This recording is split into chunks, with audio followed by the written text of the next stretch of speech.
Saudara, polisi menangkap Samuel Sunaria, pelaku penganiayaan seorang dokter gigi. Polisi terpaksa menjebol pagar rumah pelaku karena keluarga menghalangi dan pelaku yang tidak mau menyerahkan diri. Dan saudara, inilah video kamera pengawas saat pelaku Samuel Sunaria mendatangi tempat kerja dokter gigi yaitu Visi Alexandra.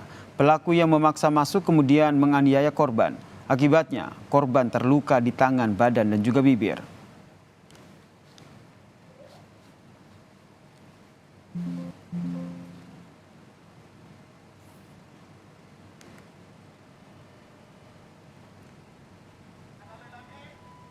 Atas nama undang-undang ditujukan kepada Bapak Samuel.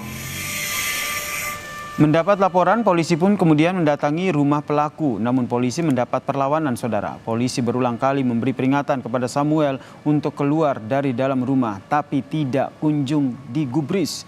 Polisi pun terpaksa menjebol paksa rumah pelaku penganiayaan karena keluarga dan juga pelaku yang tidak mau menyerahkan diri.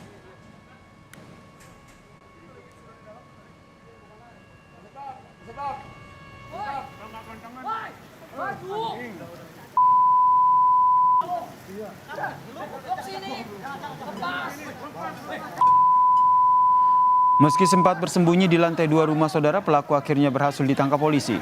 Pelaku sempat berontak saat dibawa oleh petugas. Guna menghindari amuk massa, pelaku langsung dibawa ke Mapolrestabes Bandung untuk dilakukan pemeriksaan terkait dengan motif pelaku.